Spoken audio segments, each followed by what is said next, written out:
Segera hadir buku terbaru dari Ustadz Fahmi Salim. Haji dari Pemurnian Misi Kenabian ke Revolusi Kebangkitan. Buku ini berisikan 336 halaman yang merupakan sebuah karya reflektif yang mengajak para pembaca menelusuri makna haji lebih dalam dari sekedar ritual tahunan. Buku ini menghadirkan perspektif spiritual, historis, dan peradaban yang menggambarkan ibadah haji sebagai momentum pemurnian jiwa, sekaligus titik awal kebangkitan umat. Melalui bahasa yang mengalir dan analisis yang tajam, pembaca diajak untuk memahami hakikat haji sebagai perjalanan menuju Allah. Selain itu, pembaca juga diajak untuk menilai persatuan dan kesetaraan dalam beribadah. Dimensi sosial dan peradaban dari manasik haji sampai peran haji dalam menjaga warisan kenabian hingga spirit kebangkitan umat dalam bingkai tauhid. Buku ini lebih dari sekedar buku religi. Ini adalah ajakan untuk melihat ibadah haji sebagai gerakan transformasi diri dan gerakan keumatan. Segera hadir di toko buku favorit Anda dan jangan lewatkan kesempatan untuk menjadi bagian dari perjalanan bermakna ini. Untuk pemesanan, hubungi nomor berikut ini atau klik link di bawah ini.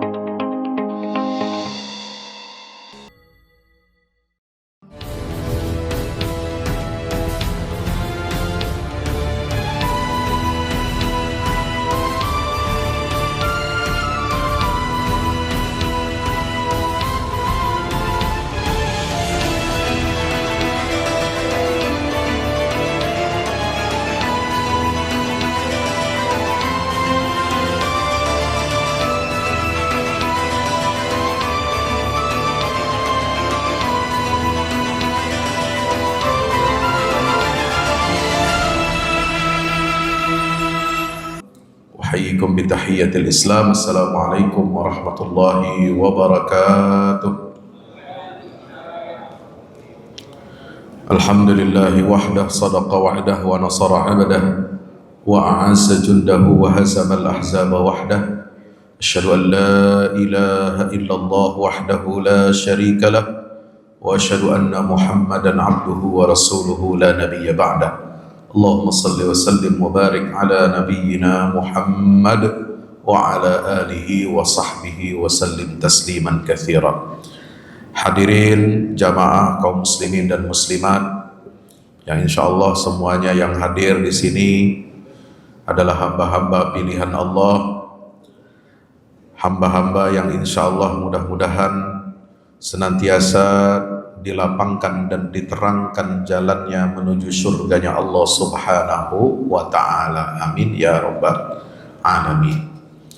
Alhamdulillah pagi hari ini kita bersyukur pada Allah, kita dapat bersilaturahim, bertatap muka, dan alhamdulillah kita telah menyelesaikan rangkaian amaliyah ibadah di hari-hari yang agung, di 10 hari pertama di bulan Zulhijjah, dilanjutkan dengan 3 hari tasyrik, di mana kata Imam Ibn Rajab Al-Hambali rahimahullah dalam kitab Lataiful Ma'arif, beliau menyimpulkan bahwasanya ayyamut tasyrik yajtami'u fiha lil mu'minin na'imu abdanihim bil akli wasyurb wa na'imu qulubihim bil dzikri wasyukr.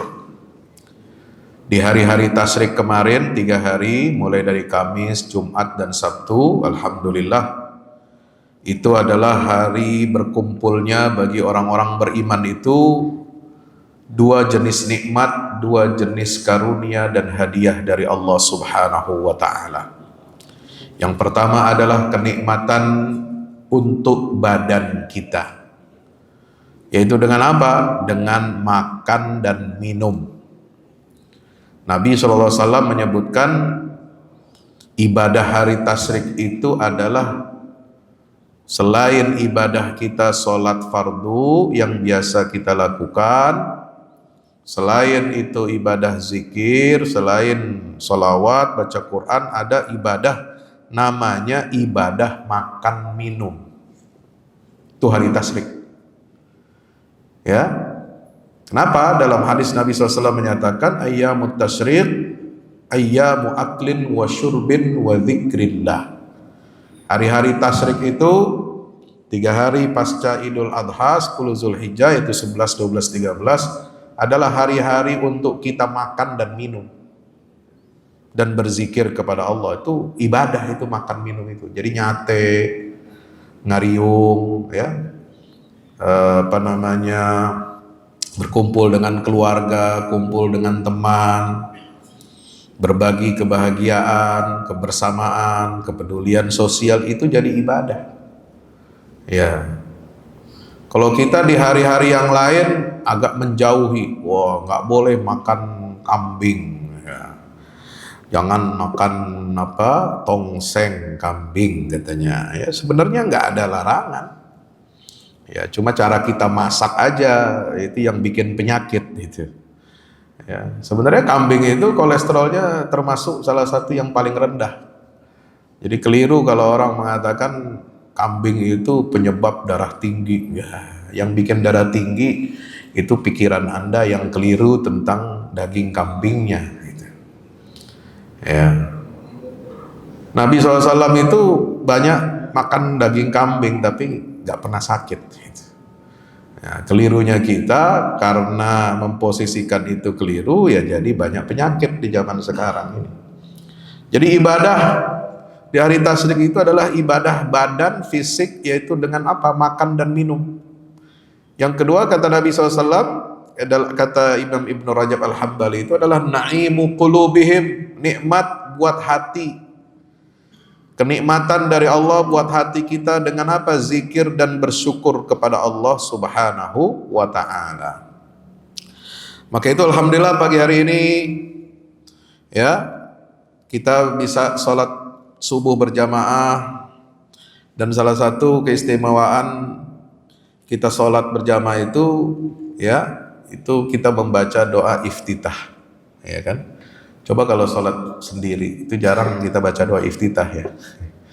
Ya langsung aja Al-Fatihah, ya kan. Kalau berjamaah itu ciri khasnya ada doa iftitahnya. Itu suka nggak suka, itu refleks itu. Ya. Apa salah satu doa iftitah yang dianjurkan oleh Nabi SAW adalah mendoakan diri kita seperti kita mendoakan mayit. Halo, Assalamualaikum. Ya.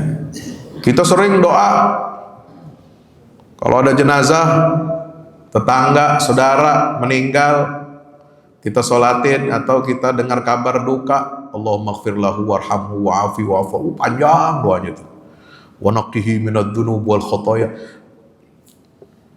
Padahal doa iftitah itu doa kita seperti mendoakan mayit tapi untuk diri kita sendiri. Pernah nggak begitu? Assalamualaikum. Pernah baca nggak doanya? Ya?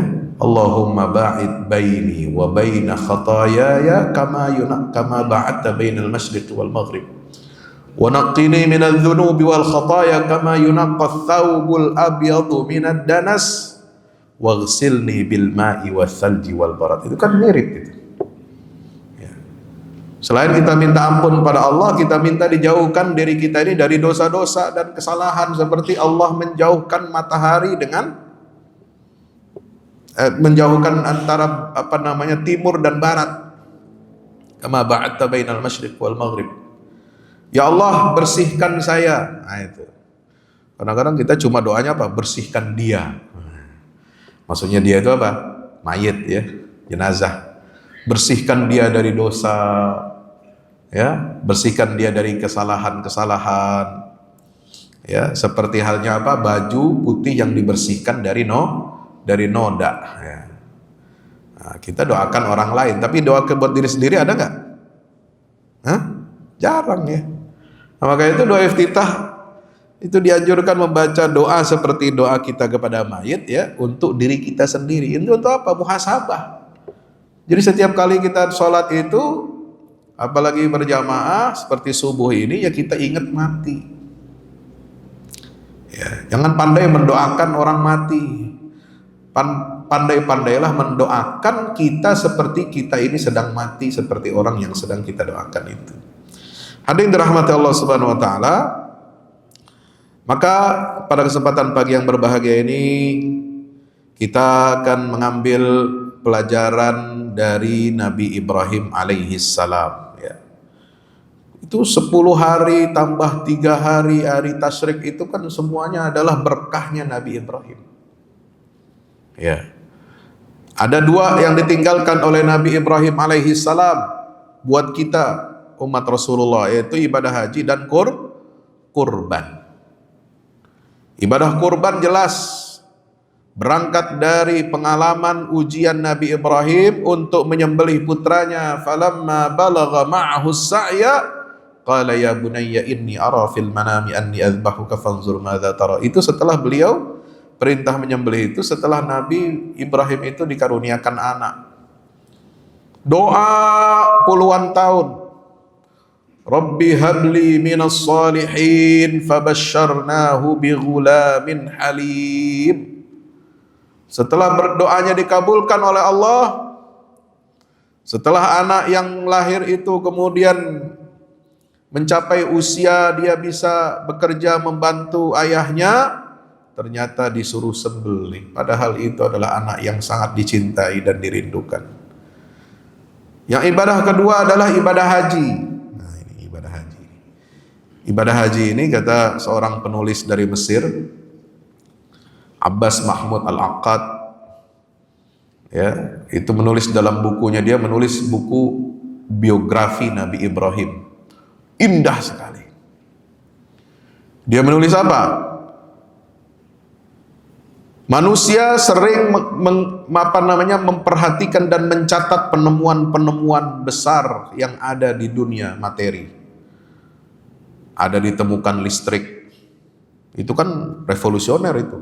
Coba kalau nggak ada listrik, ya kita masih pakai lampu templok aja terus itu.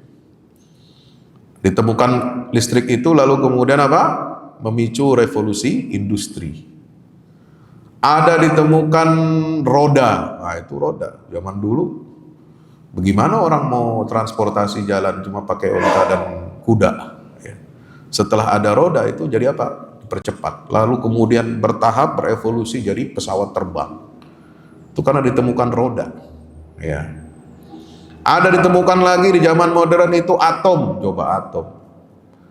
Hukum alam, hukum fisikanya udah lama ada atom, tapi baru ditemukan sebagai sebuah sains yang bermanfaat untuk manusia itu justru pada masa Perang Dunia Kedua, dan itu yang mengubah wajah geopolitik dunia. Ya. Peradaban manusia baru kenal senjata pakai mesiu, bubuk ya, bubuk hitam itu. Dulu dibilang sihir. Makanya ketika Kesultanan Kerajaan Ottoman Turki itu 1453 mempopulerkan pakai bubuk mesiu, ya, pakai meriam yang besarnya luar biasa untuk menjebol Konstantinopel, itu orang menganggap ini main sihir gitu.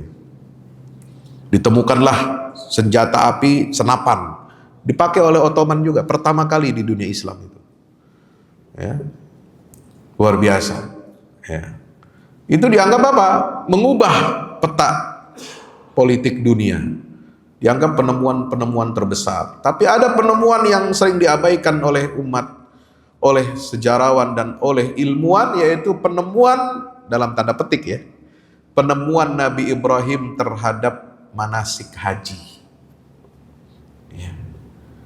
Kenapa? Kalau teknologi roda, listrik, atom itu hanya mempermudah jalan hidupnya manusia.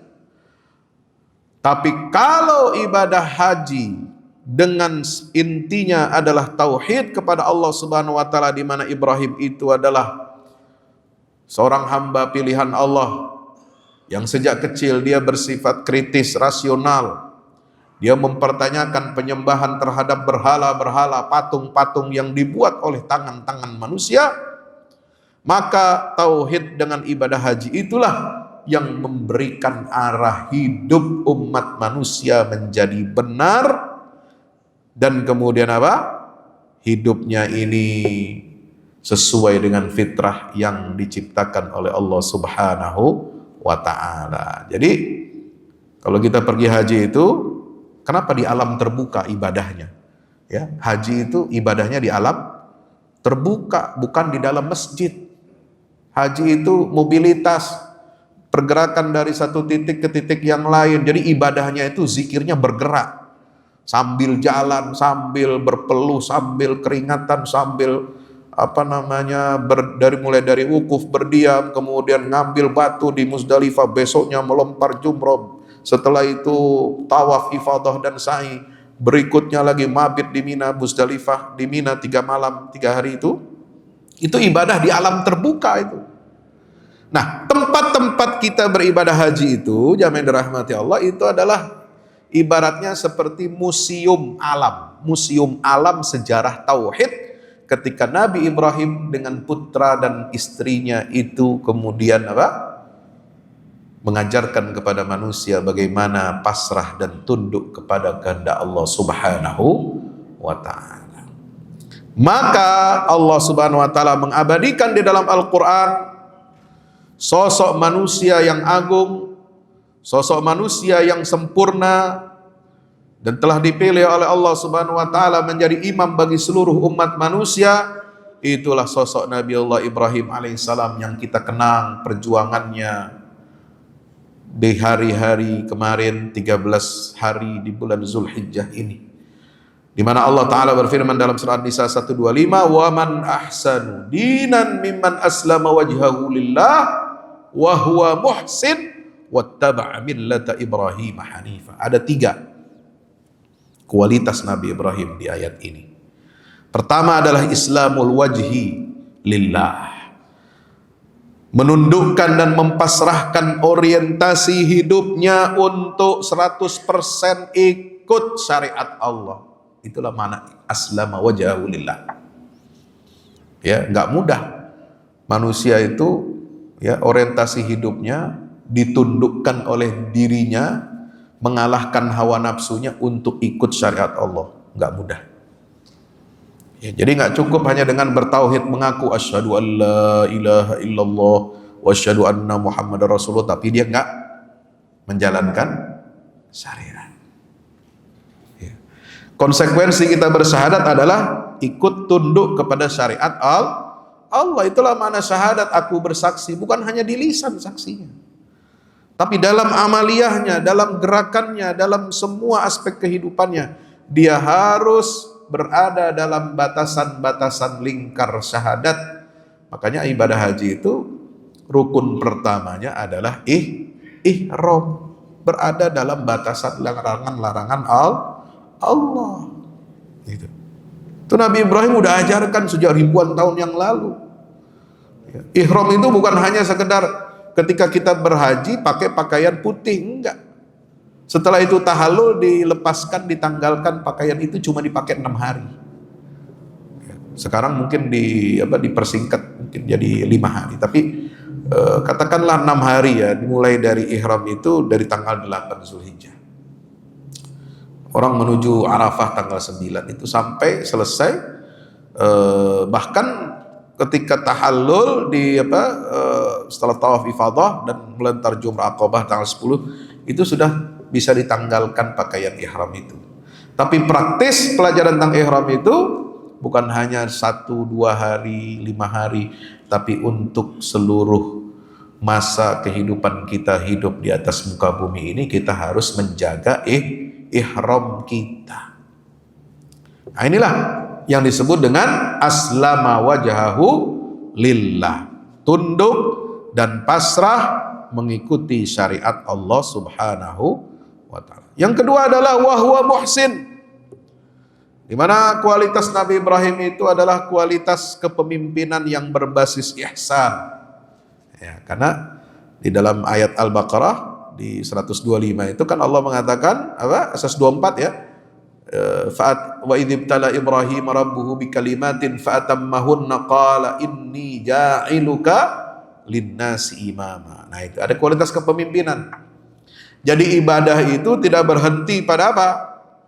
Kita aspek syariat, ibadah mahdhah, makan minum, batasan halal haram, pergaulan, kemudian dalam muamalah, ya, dalam berekonomi, dalam hubungan sosial, tetapi juga wujud keislaman, keimanan dan ibadah kita itu harus apa? Bisa diterapkan dalam kepemimpinan umat manusia. Nah, itulah sosok Nabi Ibrahim alaihissalam. Di situ digambarkan kenapa? Istilahnya muhsin, berbuat baik. Ihsan adalah prestasi dan kerja-kerja sosial yang itu sudah dicontohkan oleh Nabi Ibrahim alaihissalam. Hanifan wattaba'a millata Ibrahim hanifa. Yang ketiga adalah tegak lurus di atas prinsip yang kokoh. Ya. Itulah 3 kualitas Nabi Ibrahim yang kemudian Allah menutup ayat tersebut dengan apa? Dengan firman-Nya wattakhadallahu Ibrahim khalila. Allah telah menjadikan Ibrahim sebagai kekasihnya. Jadi kalau kita ingin menjadi kekasih Allah, hamba pilihan Allah harus memenuhi 3 syarat yang ada pada Nabi Ibrahim alaihis salam. Ya. Nah, apa pelajaran yang pertama dari perjuangan dakwah Nabi Ibrahim, Bapak Ibu dirahmati Allah? Yang pertama, kita belajar apa? Adab kepada orang tua. Ya, kita sangat mengetahui kisah Nabi Ibrahim, bagaimana ditentang oleh ayahnya, ya, bagaimana ayahnya memberikan hukuman kepada Ibrahim, ya, kemudian Ibrahim ini dikucilkan, diusir, ya, nggak diaku sama bapaknya. Tapi Nabi Ibrahim walaupun demikian, dia masih berdoa kepada Allah, semoga keselamatan tercurah. Wassalamun alaika sa'astaghfiru laka rabbi. Semoga keselamatan tercurah kepadamu wahai ayah.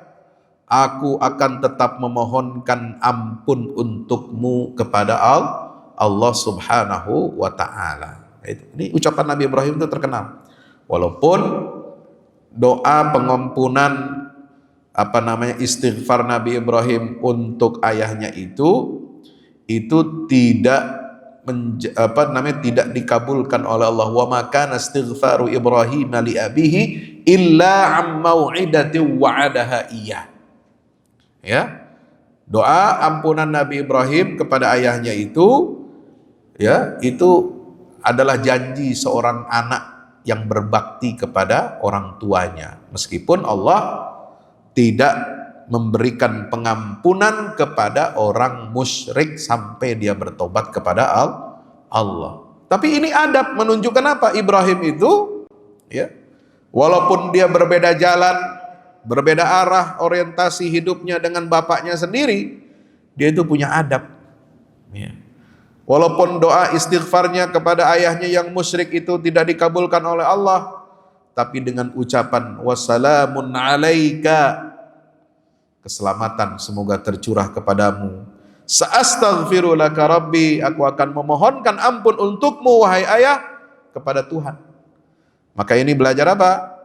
Bahwa kemuliaan itu bukan hanya ketika kita diperlakukan baik oleh orang lain atau oleh keluarga, tetapi saat kita tetap menjaga akhlak ketika kita disakiti.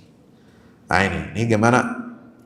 Menjaga akhlak, kita tetap berakhlak kepada orang yang menyakiti kita. Oh, beratnya minta ampun.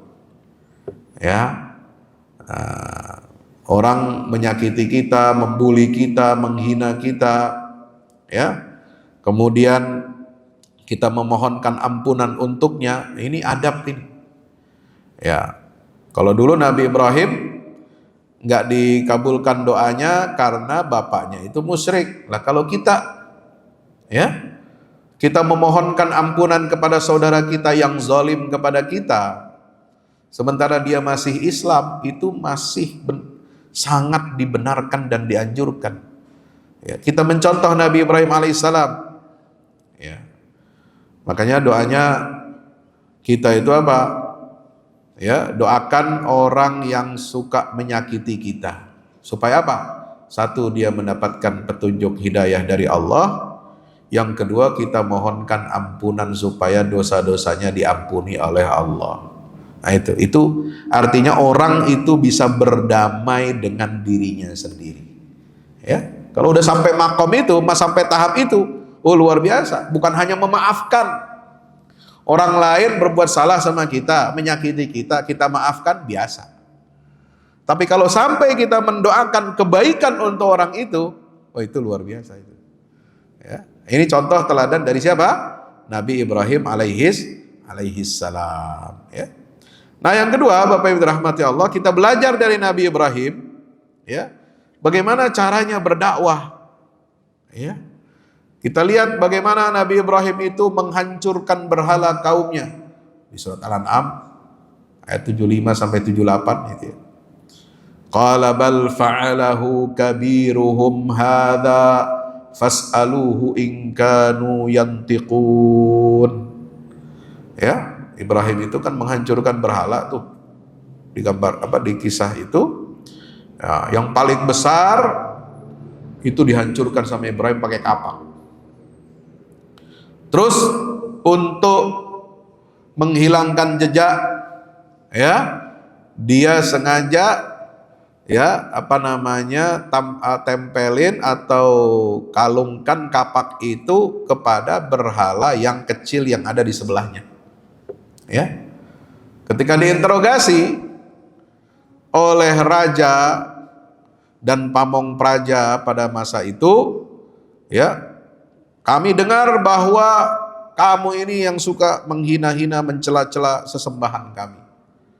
Kami menduga kuat, ya waktu itu belum ada CCTV, ya kan, ya belum ada kamera, ya belum ada alat bukti.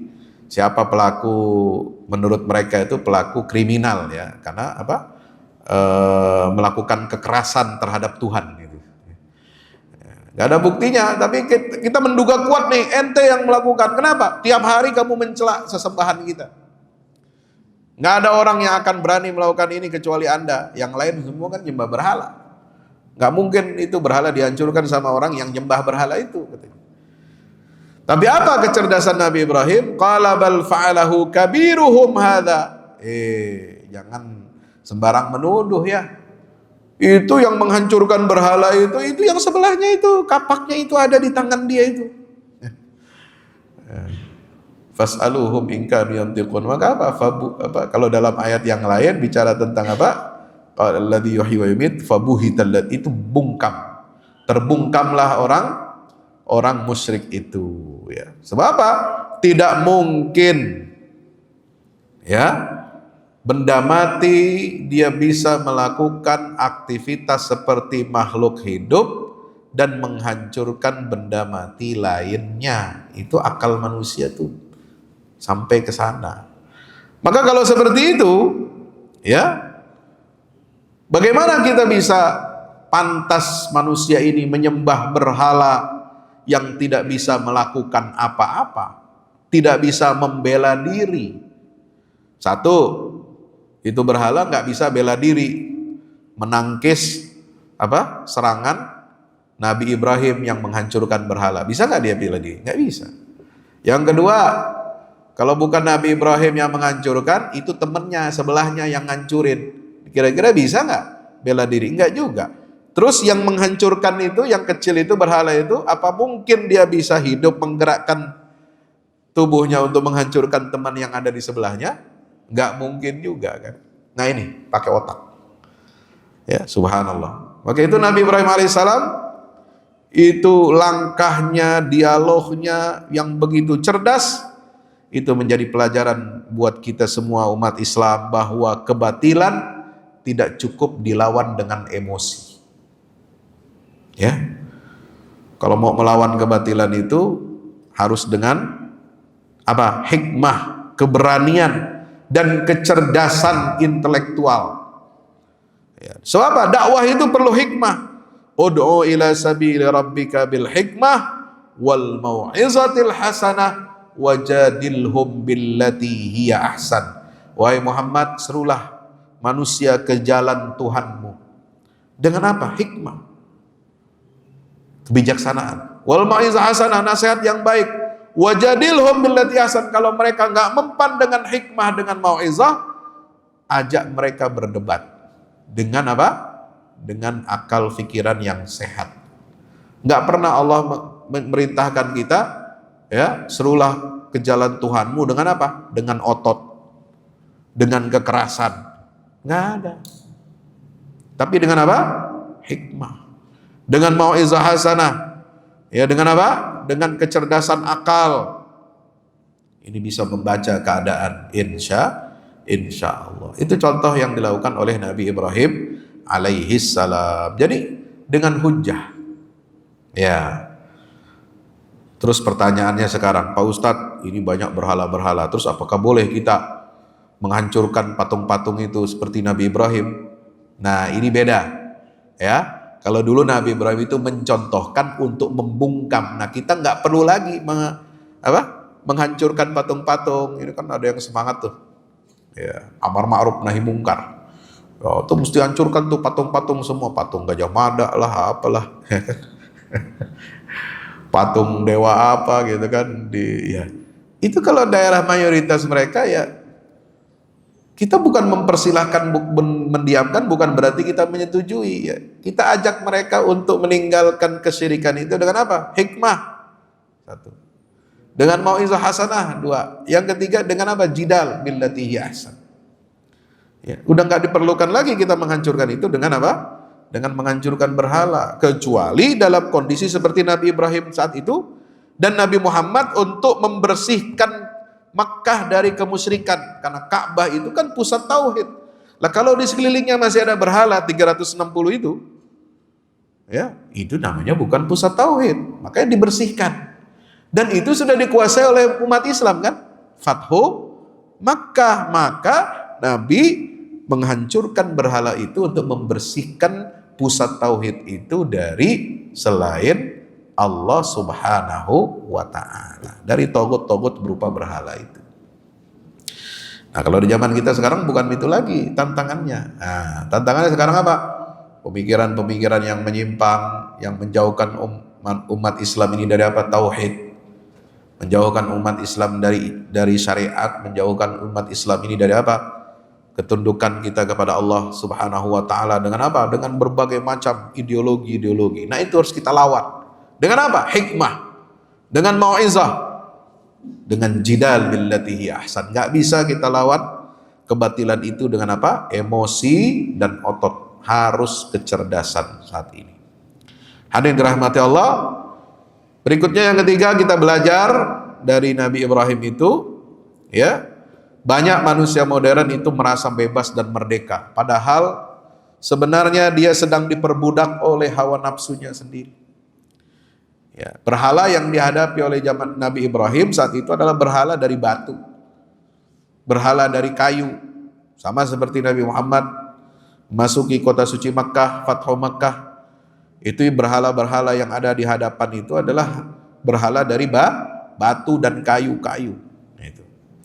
Tapi, nah ingat, Nabi Ibrahim bukan hanya menghancurkan berhala yang disembah oleh kaumnya, tetapi juga Nabi Ibrahim itu dengan perintah menyembelih putranya Ismail, itu sebenarnya adalah simbol bagaimana seorang manusia itu harus mengorbankan hawa nafsunya, menghancurkan berhala-berhala yang ada di dalam hatinya.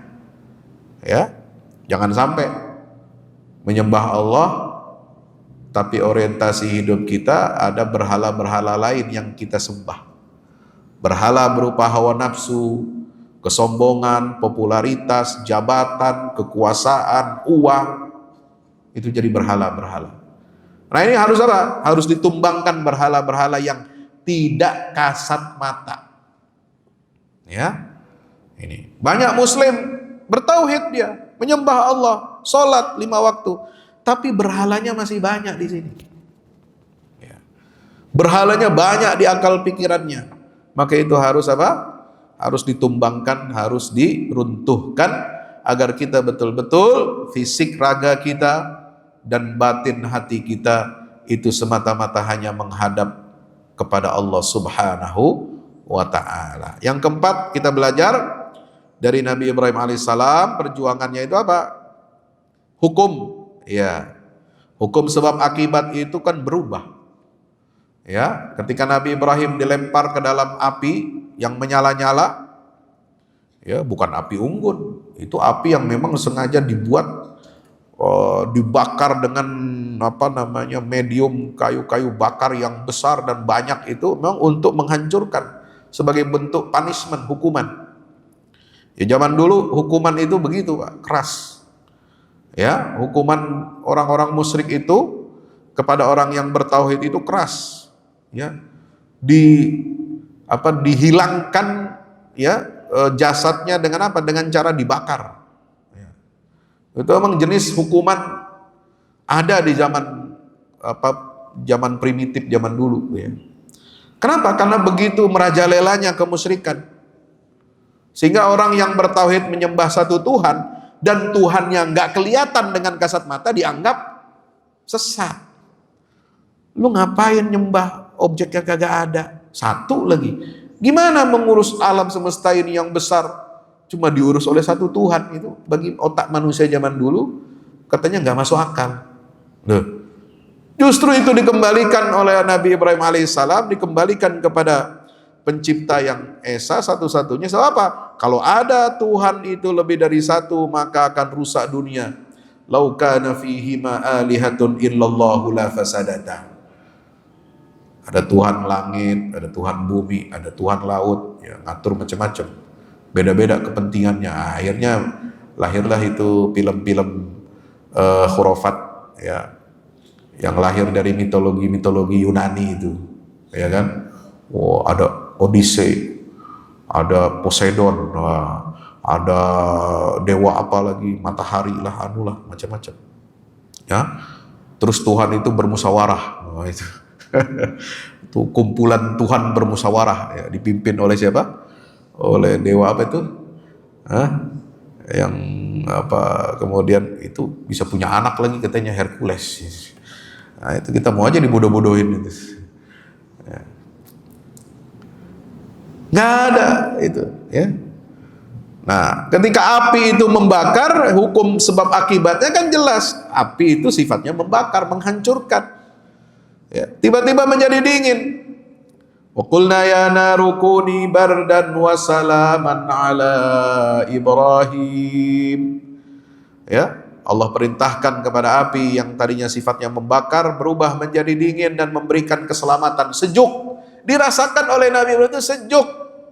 Gak ada sedikit pun itu yang membakar, itu gak ada. Sifat membakar itu gak ada. Betul-betul diubah oleh Allah. Kenapa? Karena perintah dari Allah yang pencipta sebab. Makanya jangan menggantungkan hati kepada sebab, tapi gantungkanlah hati kita kepada Allah yang menciptakan asbab. La tu'alliq qalbaka bil asbab, walakin tata'allaq bi rabbil asbab. Ya. So apa? Yang menyelamatkan kita itu bukan kekuatan dunia, tetapi semata-mata adalah pertolongan Allah Subhanahu wa ta'ala. Allah kalau Dia berkehendak, Dia bisa perintahkan apa saja untuk mengubah dan berbeda dari hukum alam, hukum fisika yang normal. Makanya ya, api bisa dingin dan sejuk. Makanya lautan bisa terbelah, ya, yang tadinya basah jadi kering, membentuk dinding, ya, yang kokoh seperti gunung, itu air, padahal benda cair tapi dibikin padat sama Allah. Untuk siapa? Nabi Musa dan Bani Israel nyebrang selamat. Ya, itu kan kalau pakai hukum alam nggak mungkin. Ya, gimana bisa membelah lautan itu? Ya, tanpa ada teknologi rekayasa zaman modern. Dan sampai sekarang kayaknya teknologi zaman sekarang juga belum ada yang bisa bikin laut terbelah jadi dua, bikin tol laut, tapi tolnya memang di dasar laut, bukan di atas laut. Ya. Ya. Bukan tol laut yang pakai apa tuh, kayak selang pipa besar gitu, ya enggak. Ya, kalau itu bisa manusia bikin, tapi kalau tol dengan cara mengeringkan laut itu, di tengah-tengah dia jalan, kiri kanannya masih ada lautan, bisa nggak itu? Nggak ada zaman sekarang. Hanya terjadi di zaman Nabi Musa alaihissalam diperintahkan Allah, idrib bi'asakal bahr fanfalaqa fakana kullu firqin kattaudil azim. Yang kelima kita belajar dari Nabi Ibrahim, ya, Bapak Ibu dirahmati Allah Subhanahu wa taala, ya. Kita bisa belajar jangan kita hanya bergantung kepada dunia, ya. Cukuplah Allah itu sebagai penolong, hasbunallah wa ni'mal wakil. Jika Allah berkehendak, Allah bisa perintahkan malaikat memadamkan api dalam sekejap, ya. Tapi Allah yang memuliakan Nabi Ibrahim itu dengan ujian. Nah, pada saat Nabi Ibrahim menerima hukuman itu, ya, dan sadar, yakin, ikhlas dengan hukuman itu sebagai konsekuensi dari apa? Tauhid kepada Allah Ta'ala, maka pada saat itu Allah turunkan pembelaannya. Allah turun membela Nabi Ibrahim dengan apa? Dengan perintahkan api itu untuk berubah menjadi zat yang sejuk dan dingin, ya. Yang kelima, yang keenam, ini dari kisah Nabi Ibrahim itu yang dibakar itu kan ada jelas pelajaran apa? Ya, ada kisah yang disebutkan dalam hadis Nabi SAW, ya, ada makhluk-makhluk Allah yang kecil berusaha membantu untuk memadamkan api. Ada juga yang membantu untuk meniupkan api, ya. Kecil, tapi dia apa? Dia berpihak kepada raja yang zalim, berpihak kepada Namrud. Dia pengen apinya itu semakin berkobar, padahal dia makhluk kecil, dia tiup. Ya. Itu hewan bisa begitu. Ada di sisi lain, ya, makhluk Allah yang kecil juga berupaya untuk apa? Ikut memadamkan api yang membakar Nabi Ibrahim itu, ya. Artinya apa?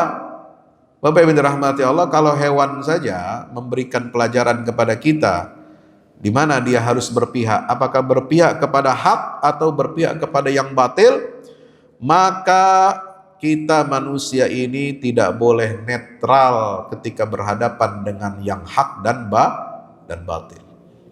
Ya. Itu pelajaran yang Allah ingin tunjukkan dari peristiwa yang dialami oleh Nabi Ibrahim. Ya, setiap zaman itu selalu ada apa? Pasukan kebenaran. Ya, jundullah, itu istilahnya. Walillahi junudus samawati wal ard. Allah itu punya pasukan. Ya. Ketika menghancurkan kekuatan Ahzab, ya, Allah turunkan pasukan apa? Malaikat. Ya, dan apa? Meniupkan angin kencang, ya. Angin kencang dan dingin untuk merobohkan tenda-tenda kaum musyrikin yang ingin menyerang Madinah dalam perang Khandaq. Jika apa? Perbekalan mereka hancur, kuda-kudanya lari tunggang langgang, ya, akhirnya mereka kaum musyrikin 10.000 orang itu kembali ke Mekah dalam keadaan terhina dan tidak mencapai targetnya untuk menghancurkan Islam dan kaum muslimin. Di perang Badar Allah bela. Ada pasukan dari Allah membantu kaum muslimin yang jumlahnya cuma 313. Ya. Nah, maka Allah turunkan apa? Salasata alafim minal malaikati murdifin. 3.000 malaikat turun membantu. Sebagaimana setan juga mengirimkan bala bantuan dan tentaranya untuk membela orang musyrik. Itu di perang Badar. Ya. Subhanallah. Jadi kita diajarkan dengan kisah Nabi Ibrahim, ya, bahwasanya kita tidak boleh netral ketika kita berhadapan dengan yang hak dengan yang batil. Kita harus berada di sisi yang hak dan menentang kebatilan, karena kebatilan itu kalau dia mengorganisir diri, ya, itu bahaya, ya. Makanya orang-orang yang berada di atas kebenaran dia harus terorganisir, dia harus rapi barisannya. Innallaha yuhibbul ladzina yuqatiluna fi sabilihi shaffan. Orang kalau berjuang jalan itu harus berbaris rapi. Makanya kata Imam Ali radhiyallahu anhu, ya, al-haqqu bila nizamin yaghlibuhul batilu binizam. Kalau kebenaran itu tidak tersistem, tidak terorganisir, dia pasti akan dikalahkan oleh kebatilan yang tersistem dan terorganisir. Ya, maka disitulah pelajaran buat kita. Yang ketujuh, apa? Hadirin dirahmati Allah, kita belajar dari kisah Nabi Ibrahim ini apa? Bahwa sifat orang-orang atau penguasa yang tiran, yang zalim, itu ketika dia berhadapan dengan kebenaran yang jelas di hadapannya, ya, maka akalnya, otaknya mati, ya, akalnya gugur, ya. Contoh, Allah Subhanahu wa taala perintahkan Nabi Ibrahim untuk apa? Ya, untuk menghadapi Namrud. Ajak dia berdebat, dialog. Ya. Innallaha ya'ti bisyamsi minal masyriq ilal maghrib. Fa'ti biha minal maghrib, fa'ti biha minal apa? Maghrib ilal masyriq, ya kan? Nah itu. Kalau Allah itu bisa ya mendatangkan atau memperputarkan matahari itu terbit dari sebelah timur kemudian terbenam di sebelah barat, coba kamu bikin yang sebaliknya, bisa nggak? Ya. Kemudian Nabi Ibrahim bisa dengan izin Allah Ta'ala memberikan contoh bagaimana berdakwah, memperlihatkan kuasa Allah, Allah yang bisa menghidupkan dan mematikan, ya. Beliau cincang-cincang burung, ya, dan bagian tubuh dari burung itu ditaruh di tempat yang berjauhan, di selatan, di barat, di timur, di utara. Kemudian dengan izin Allah, tubuh-tubuh burung yang sudah terpisah-pisah itu, yang sudah mati, kemudian dia bisa hidup kembali dan menyatu dengan izin Allah. Maka Ibrahim menantang Namrud, apakah kamu bisa melakukan hal seperti ini? Oh, kata Namrud, saya juga bisa menghidupkan dan mematikan. Gimana caranya? Itu tawanan sipir tahanan politik di penjara. Sini, ada satu yang dikeluarkan. Kemudian ada satu yang dibunuh sama dia. Ini kan berarti saya perintah, saya bisa menghidupkan orang, bisa mematikan orang, katanya. Ya. Itu. Seolah-olah itu adalah bukti kekuasaan yang bisa menandingi Allah. Nggak bisa, nggak apple to apple. Ya, kalau nggak mau pakai apple, Samsung to Samsung. Ya. Ya, nggak Samsung to Samsung. Ya. Nggak bisa dibandingkan itu. Satu, ya, karena ini kan masalah politik, ya kan. Itu keluar orang dari tawanan, kan nggak bisa dikatakan kita menghidupkan. Satu, memberikan hukuman mati buat tahanan politik, nggak bisa juga dia katakan itu adalah dia bisa mematikan seseorang. Di hadapan bukti yang begitu jelas, ya, raja yang zalim ini udah kehabisan akal. Ya. Akhirnya dia pakai apa? Yang dia mampu, lalu kemudian dia tempelkan seolah-olah itu bisa menandingi kuasa Allah Subhanahu wa ta'ala. Makanya penguasa yang paling berbahaya itu adalah penguasa bodoh yang ditaati. Ini kesimpulannya. Ya, sebagaimana Namrud, ya, orang nggak punya otak, nggak punya akal, ya, tapi bisa seperti itu, ya, petantang-petenteng menantang kekuasaan Allah Subhanahu wa ta'ala dan ingin menghancurkan orang yang mendakwahkan ajaran tauhid kepada Allah. Nah, yang kedelapan, pelajaran dari Nabi Ibrahim ini, Bapak Ibu dirahmati Allah, ya, ketika perintah menyembelih Ismail, Allah turunkan, Allah wahyukan ke dalam mimpi Nabi Ibrahim, ya. Itu sebenarnya Allah bukan ingin menyembelih Ismail itu sendiri tujuannya, tapi Allah ingin menguji seorang ayah yang bernama Ibrahim untuk menyembelih keterikatan dan kecintaan dirinya kepada selain Allah. Ya, ini ujian dari Allah. Kamu pilih perintah saya atau kamu pilih untuk menentang perintah saya? Caranya dengan bagaimana? Anak yang diuji ini. Ya, sebab ada satu riwayat, ya, dalam beberapa kitab tarikh, ya, ini disandarkan riwayat kepada Nabi Ibrahim, ya, beliau ini kan suka menyembelih hewan sebagai bentuk apa? Rasa syukur pada Allah, kurban. Ya, jadi sebelum ada ibadah kurban dari peristiwa penyembelihan Ismail, Nabi Ibrahim itu sudah biasa menyembelih hewan ternak untuk syukur kepada Allah. Dan beliau itu enggak hitungan. Ya, dia punya Nabi Ibrahim itu kaya, punya ternak banyak. Ribuan onta, ribuan sapi, ribuan domba dia punya. Setiap orang datang bertamu disembelihin satu kambing, disembelihin satu onta, begitu. Dan nggak pernah habis hartanya itu. Sakit, walaupun beliau itu dermawan, gitu ya. Itu. Sampai orang memuji, Masya Allah, Ibrahim kau ini hebat sekali. Ya, apa saja engkau korbankan, engkau sembelih sebagai bentuk rasa syukurmu kepada Allah. Nah, keluarlah ucapan Nabi Ibrahim. Nah, ini saya belum verifikasi riwayatnya apakah valid ya secara riwayat itu sahih dari Nabi SAW, atau itu riwayat athar yang dinisbatkan bukan kepada Nabi tapi tentang peristiwa masa lalu.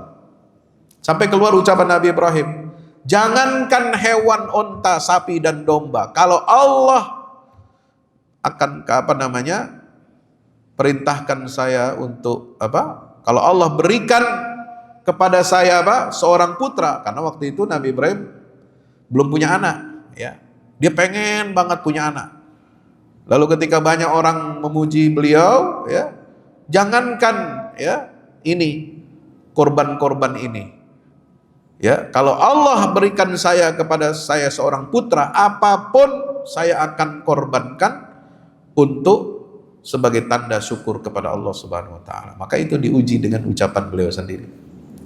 Ya, maka yang diuji itu bukan disuruh sembelih onta, sembelih kambing. Kalau itu sudah biasa Nabi Ibrahim sembelih sebagai bentuk rasa syukur kepada Allah. Tapi sekarang yang diuji adalah dengan apa? Disuruh perintah menyembelih putranya sendiri. Gitu. Nah, itu kan artinya apa? Yang harus disembelih itu, maka ketika kita berkorban, kita niat bukan hanya menyembelih hewan kurban karena Allah, tapi juga menyembelih sifat-sifat buruk yang ada di dalam hati kita, dan menyembelih rasa cinta yang berlebihan terhadap dunia. Itulah hikmah daripada ibadah kurban. Maka itu beliau mendapatkan gelar sebagai Khalilullah. Ya. Yang ke-9, itu.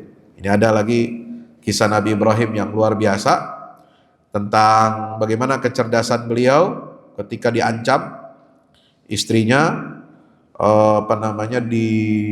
disita oleh raja yang zalim, ya. Bagaimana Sarah ini seorang wanita yang cantik, ya, kemudian diminta diserahkan kepada raja yang zalim, ya. Lalu kemudian Nabi Ibrahim itu bilang, ya, engkau jangan jangan mengambil sesuatu yang bukan hakmu, ya. Jangan mengambil dari saya sesuatu yang itu berharga, ya. Nah, Sarah ini adalah saudara, ya. Dia nggak menyebut istrinya. Jadi Sarah itu adalah saudara saya, maksudnya saudara seiman kan. Nah ini, jadi kecerdasan dalam bicara itu bisa jadi jalan keselamatan.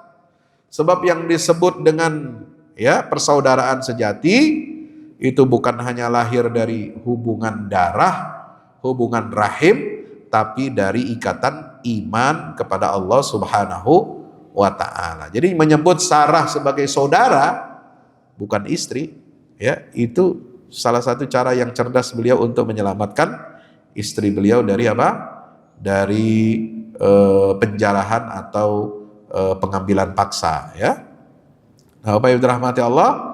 Nah, kemudian pelajaran berikutnya, ketika raja itu ingin memperkosa, ingin mencelakakan Sarah, ya. Nah, Allah lumpuhkan kekuatan si raja itu, ya. Sehingga Allah selamatkan Sarah itu kembali kepada Nabi Ibrahim dalam keadaan suci dan terjaga. Siapa yang menjaga Allah dalam hidupnya, maka Allah akan menjaganya dengan cara yang tidak terduga. Ya. Nah, berikutnya ada pelajaran tentang keluarga nih. Ya, pelajaran tentang keluarga ya. Bapak Ibu yang dirahmati Allah, ya, kita kan membahas Nabi Ibrahim, ya kadang-kadang bahasnya hanya tentang tauhid ya, atau tentang kurban, nyembelih Ismail gitu ya. Nah, kita jarang menyentuh aspek ya psikologi keluarga. Bagaimana mengelola hubungan suami istri yang ketika itu ada wanita lain di samping istri yang pertama. Ya, ada istri kedua lah kira-kira begitu. Nah ini kan selalu akan ada melibatkan emosi, ada melibatkan perasaan ya, gitu. Ketika Nabi Ibrahim itu ya meminang atau menikahi Hajar untuk dapat keturunan, itu pun kan atas saran siapa? Atas saran istrinya.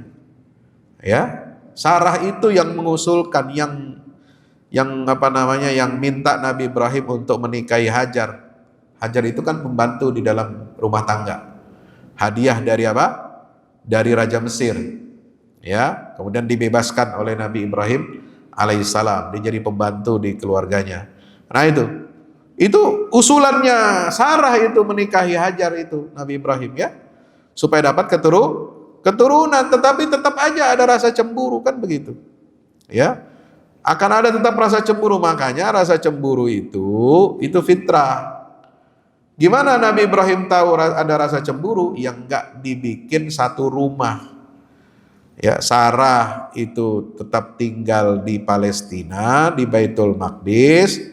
Nabi Ibrahim diperintah oleh Allah untuk membawa Hajar dengan putranya ke lembah Mekkah. Itu. Jadi dijauhin. Supaya apa? Meminimalisir rasa cemburu. Tetapi setelah kelahiran putranya Nabi Ibrahim yang pertama, Ismail itu, Allah karuniakan Ishak lahir dari rahim istri yang pertama yang mengusulkan Nabi Ibrahim untuk apa? Untuk menikah lagi. Nah ini artinya apa? Allah memuliakan ya rasa fitrah manusia. Sekuat apapun imannya, tetap manusia itu ada cemburu. Tapi apa? Allah berikan ganti kepada Sarah karena dia telah mengorbankan perasaannya.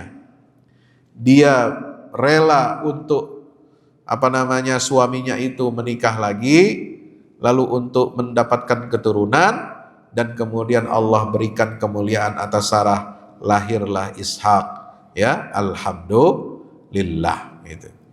Nah ini kemudian apa di kisah berikutnya tentang Hajar ya, tentang Hajar ini luar biasa ya, satu perempuan ini luar biasa diabadikan oleh Allah dalam Al-Quran ya.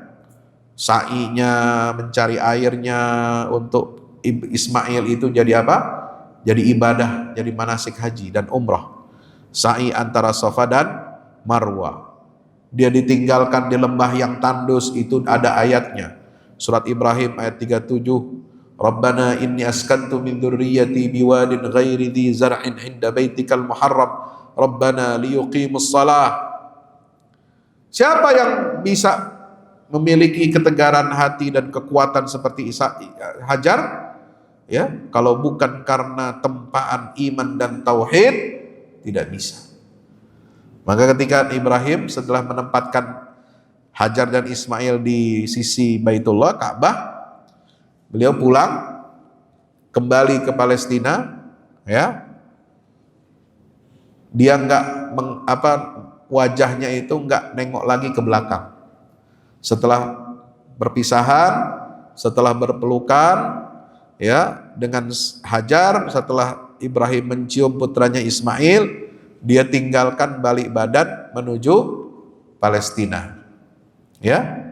Ketika itu Hajar dari kejauhan berteriak kepada suaminya, "Wahai Ibrahim, suamiku, Allah amaraka bihadza." Apakah Allah yang memerintahkan kami seperti ini? Ya, engkau tinggalkan kami berdua di lembah tandus, ya, engkau biarkan kami di sini tanpa ada air, tanpa ada tumbuh-tumbuhan, ya, apakah ini perintah Allah atau itu kemauan kau sendiri? Apa jawab Nabi Ibrahim? Ya, Allah lah yang perintahkan kami. Maka Hajar mengatakan, idzan la yudayyi'anallahu abadan. Kalau Allah yang memerintahkan itu, aku yakin Dia tidak akan menyia-nyiakan hambanya. Nah ini keyakinan ya. Kalau dapat perintah dari Allah, kita harus yakin bahwa tidak ada yang melebihi perintah Allah untuk kita taati, untuk kita pasrahi, ya. Kalau kita dapat perintah dari Allah, maka apa? Sami'na wa ata'na. Ya, tidak boleh kita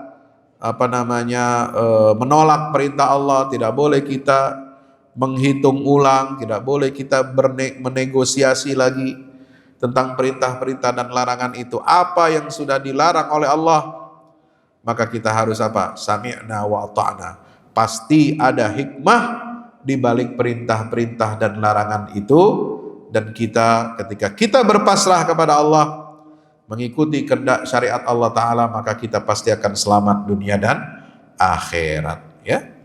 Bapak yang dirahmati Allah, terakhir, ya, bagaimana Allah ini ketika mencintai hambanya, seperti Nabi Ibrahim, Allah itu pasti melibatkan, ya, hambanya itu dalam proyek-proyek besar peradaban, ya. Ketika Allah perintah jadikan Nabi Ibrahim ini sebagai kekasih, ya, kekasih kesayangan Allah, ya, ketika Ibrahim lulus dalam semua ujian-ujian itu, ya, ujian dari kecil menghadapi keluarganya, bapaknya, ujian ketika dia remaja dia menghadapi Namrud, ujian ketika dewasa menikah, ada masalah keluarga, tidak dikaruniakan anak, ya, terus ujian datang silih berganti sampai ujian yang paling berat, menyembelih putranya Ismail.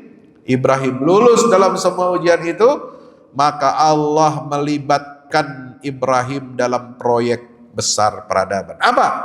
Membangun Ka'bah, ya, yang menjadi apa?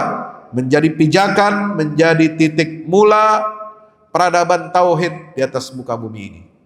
Ya, kita datang ke sana melihat Ka'bah, Hajju Baitillah itu datang ke rumah Allah, ya, jauh-jauh pakai biaya mahal, tenaga yang melelahkan, ya, itu bukan untuk apa-apa, ya. Sederhana bangunan kubus itu. Kalau kita lihat di TV kelihatannya mungkin tidak seperti ketika kita langsung melihatnya, tapi itulah Allah melibatkan Nabi Ibrahim itu dalam proyek besar peradaban, yaitu membangun peradaban tauhid. Makanya Nabi Ibrahim diperintahkan untuk apa? Membangun Ka'bah. Wa idh yarfa'u Ibrahimul qawa'ida minal baiti wa Ismail Rabbana taqabbal minna innaka antas sami'ul alim. Bersama putranya Ismail. Ya, itu proyek besar peradaban.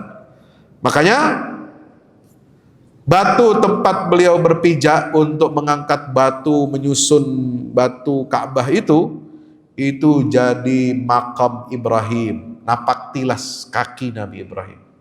Kenapa kemudian kita kalau setelah tawaf sebelum sa'i diperintahkan Nabi untuk sholat, wattakhidhu min maqami Ibrahim musalla. Itu ayat Qur'annya ada, perintah Allah. Nabi juga mencontohkan sholat sunnah 2 rakaat di belakang makam Ibrahim. Apakah kita menyembah telapak kaki Ibrahim dengan sholat? Bukan.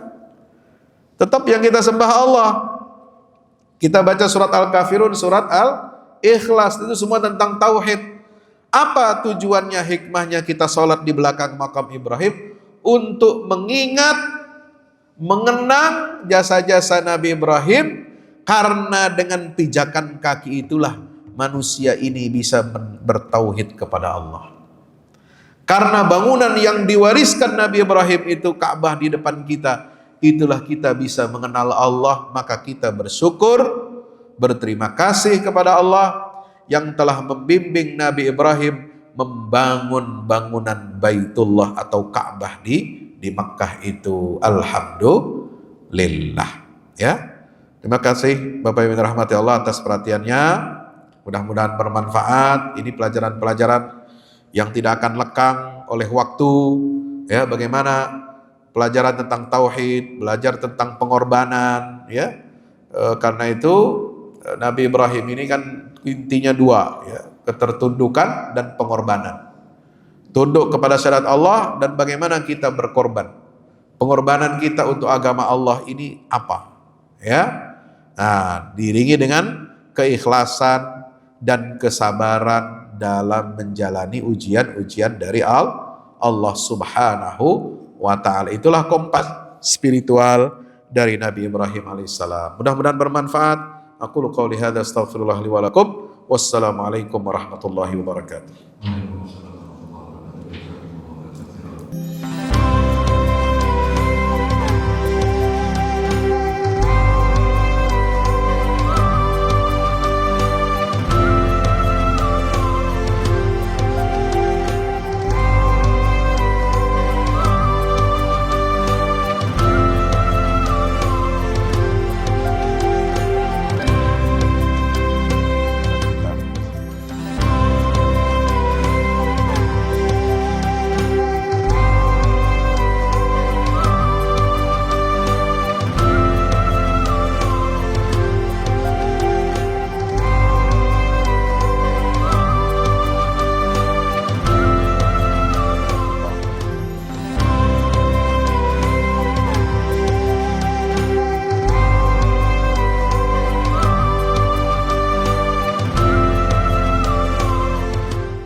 Assalamualaikum warahmatullahi wabarakatuh. Yang terbaru dari Al-Fahmu Institute, buku petunjuk manusia pilihan, karya Ustadz Fahmi Salim. Dari keseluruhan jumlah ayat-ayat Al-Quran, sekitar sepertiganya adalah berupa kisah-kisah. Hal ini menjadi dalil yang sangat jelas tentang pentingnya sebuah kisah. Andaikan kisah ini tidak penting, tidak mungkin menempati porsi yang banyak di dalam Al-Quran ini. Kisah Al-Quran mempunyai keistimewaan yang membedakan dengan kisah-kisah lainnya, seperti kisah sejarah ataupun fiksi. Sesungguhnya, kisah-kisah Al-Quran sumbernya adalah Al-Quran itu sendiri. Kisah Al-Quran adalah kisah yang mempunyai target, yaitu target agama dan akhlak.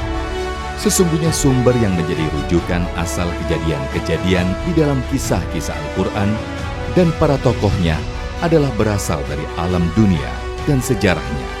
Kisah Al-Quran adalah kisah nyata yang tidak ada khayalan atau fiksi di dalamnya. Tidak ada kepalsuan dan tidak ada mitos, serta tidak ada kode tertentu. Ini dikarenakan kandungan kebenaran yang terdapat di dalam sebuah kisah Al-Quran mengenai alam semesta dan tabiat jiwa manusia, serta kisah-kisah umat manusia semuanya itu adalah kebenaran yang valid, baik secara keilmuan maupun sejarahnya. Objek dari kisah Al-Quran adalah manusia. Karena manusia merupakan tujuan utama dari adanya sebuah risalah, perintah dan larangan secara umum. Manusia itu adalah penerus dan penerima apa-apa yang terdapat di dalam Al-Quran. Kisah Al-Quran itu bukan hanya pemaparan tentang kebenaran sebuah sejarah saja, melainkan juga ada, terutama berfokus kepada sisi ibrah atau pelajarannya. Sungguh, Al-Quran diakui tidak hanya mukjizat dari segi sumber keilahiannya atau sisi kesastraannya yang indah, informasi ilmiah sainsnya yang tepat, informasi kabar gaib terdahulu dan yang akan datang, dan aspek syariatnya saja.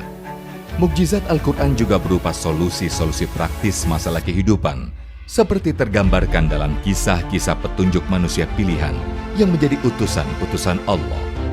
Petunjuk manusia pilihan sudah seharusnya menjadi pemandu dan penerang jalan agar Indonesia dan dunia keseluruhan segera terentaskan keluar dari berbagai kegelapan hidup menuju cahaya peradaban yang unggul gemilang, bersendikan tauhid yang kokoh sepanjang masa. Dikemas dengan tuturan yang mengalir, bercerita tanpa menggurui, petunjuk manusia pilihan bisa menjadi khasanah di setiap keluarga untuk memetik pelajaran dari kisah-kisah manusia terdahulu, dan pelajaran itu berkaitan erat dengan kehidupan kita masa sekarang. Dapatkan segera Wassalamualaikum warahmatullahi wabarakatuh.